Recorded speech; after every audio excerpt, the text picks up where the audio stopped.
Hello everybody, it's been about 6 weeks since my last garden update, so I thought I'd take you around. There's not a lot going on right now because we just put an offer on a house, so frankly I'm kind of downsizing the yard, downsizing the garden, and trying to get ready to move. That's part of why we kept everything small and experimental to begin with, and that's a good part of why everything's in containers. Let's take a look around though, because I've got some really cool stuff I want to show you. You may remember the leeks that I planted out here.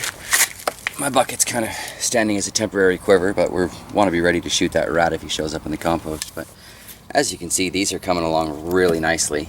I am going to have to top these up. It's going to make it a little heavier to move, but that'll be worth the effort. Those are coming along really, really well. Now, this may look like a collection of weeds, and a lot of it is, but let's take a look at what's hiding in amongst there. These cayenne peppers, I should have listened. I was warned that I needed to put draining holes in the side. We had a massive rain. I think most people know about the rain on the west coast and here in Canada, and it flooded right out. There's nothing I could do about it. Back here, however, because it does have drainage, my eggplants seem to have survived that just fine. They're getting nice and tall. Here is my broccoli. It seems to be coming along fairly well. Got a nice sturdy stem on it and seems to be working on, see if I can find it in there. Seems to be working on forming a little head of broccoli for me. I'm very excited about that, as silly as it seems. Here's the asparagus. It's the first year we've grown asparagus, didn't quite know what to expect. It's really kind of interesting, these almost fern-like leaves, and I guess those are seed pods on there.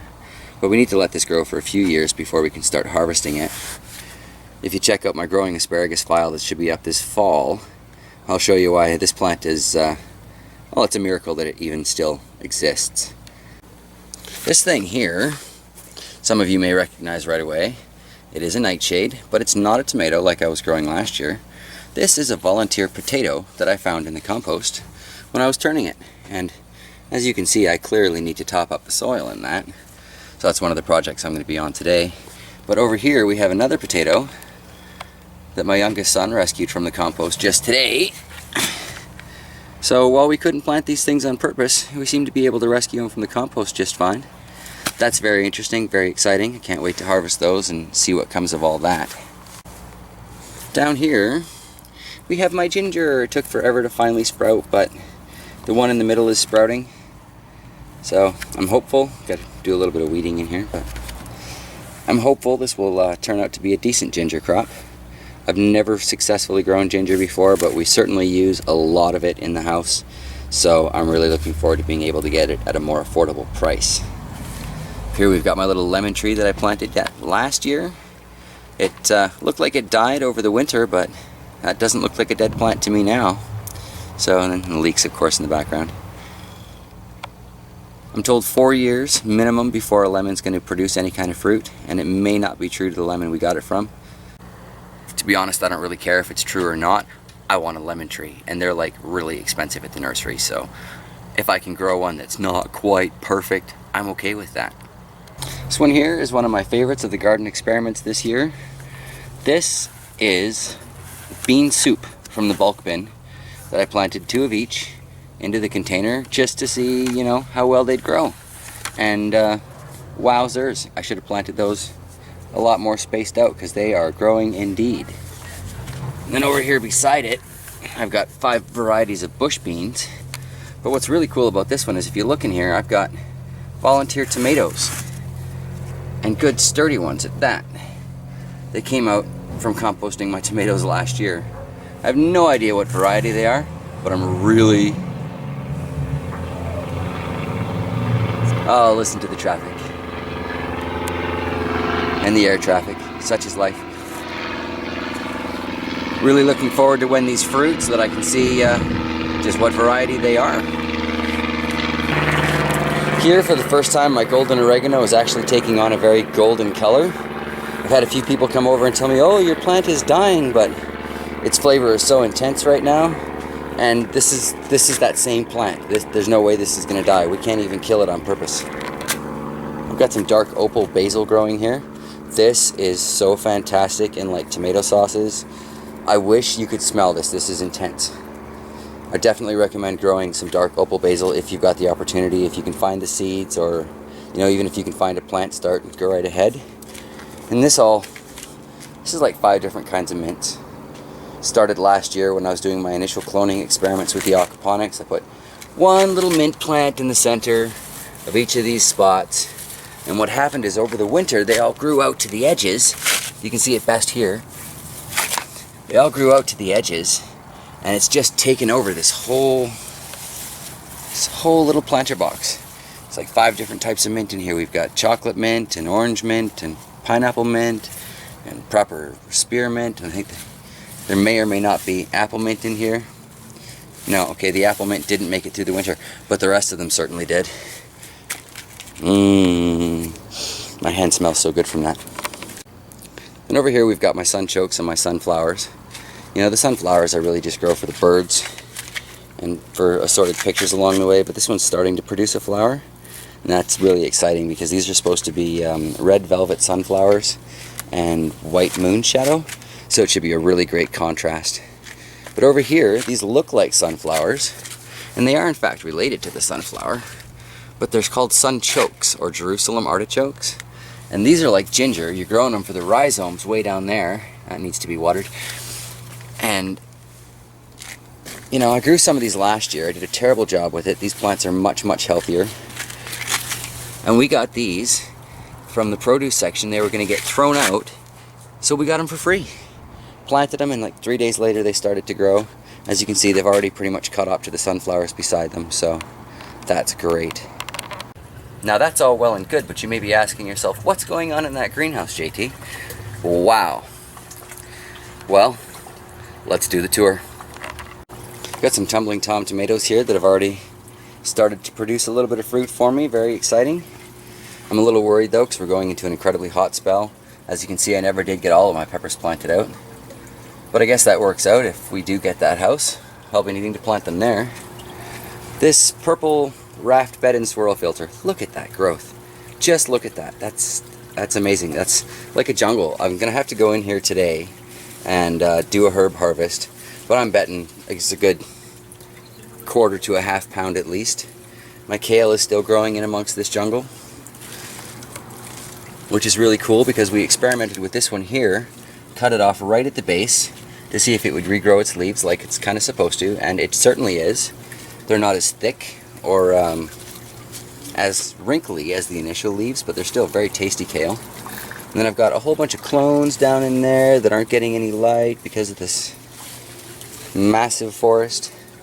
But up here, you know, here's another one of those volunteer tomatoes. I pulled it out when I was weeding. You know, there's another one. There's another one. I think I've got like 5 or 6 of them in there from when I was weeding, because I'm like, wait a second, that's not a weed, that's a tomato. Now my kohlrabi seems to have stopped at this point. I don't think it's going to get any bigger for me. The other one over here hasn't gotten any bigger in a while either. So I'm going to harvest these really soon. You know, I got some sweet basil going, and the Thai basil starting to get some really lovely flowers on there. I was clipping it back to try and keep the leaf production up, but it's just, it's not having anything to do with that. It just wants to produce those flowers. So I'm letting it grow. Why not? My chives over here. Chives do so well in the aquaponics. And my rosemary, the so-called miniature curry.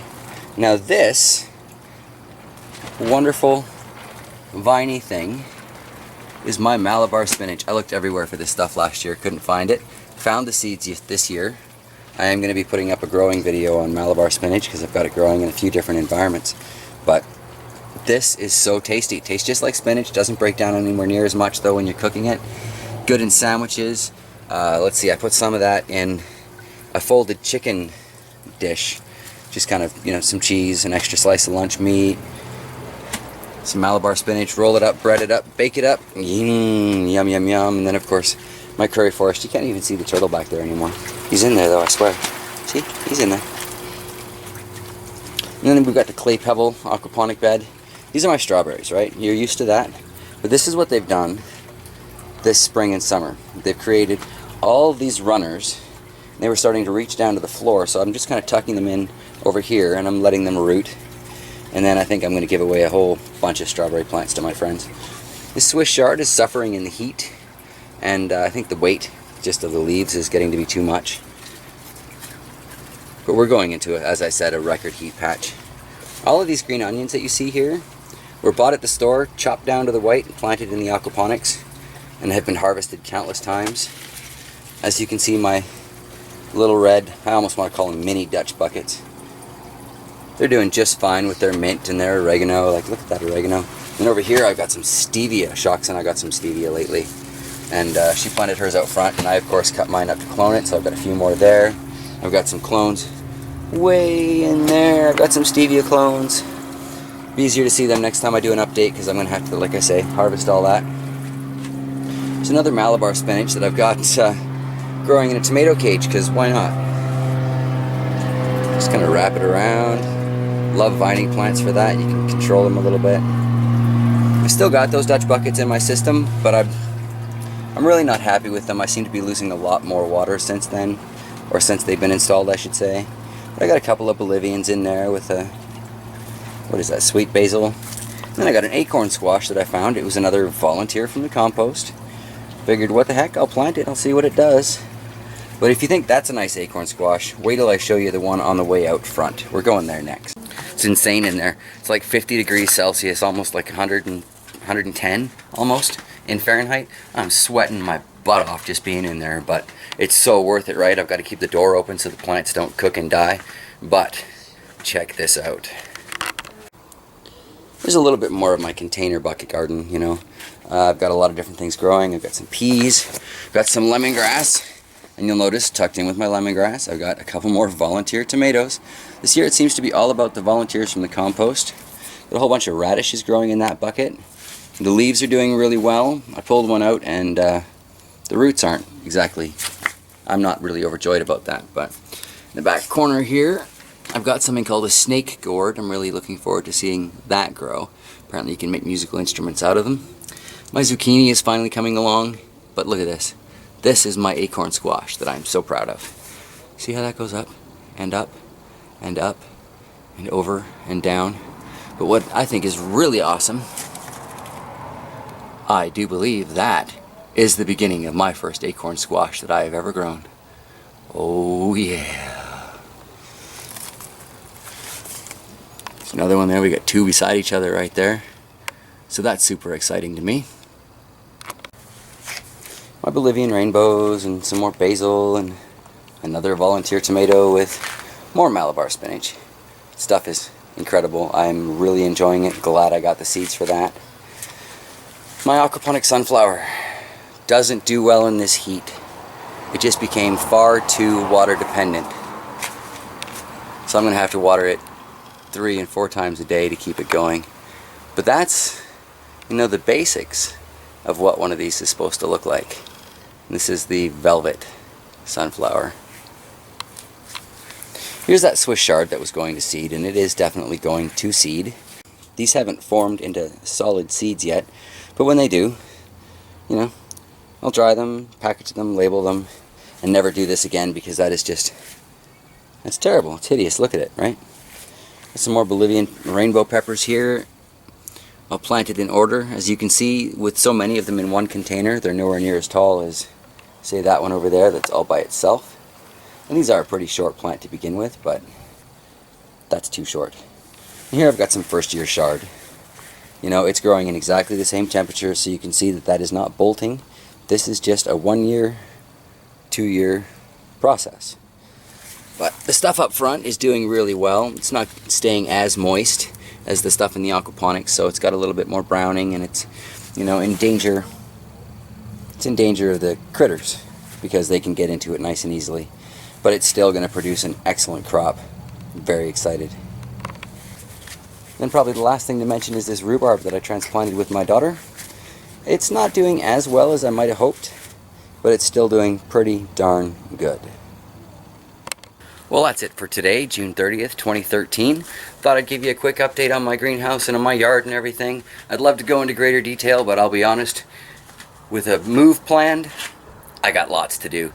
So until I see you again, have a great time, go play outside, try growing something new and different, put up a video about it, let me know. I hope I inspire you. I hope you go out there and do some gardening. Have a great day.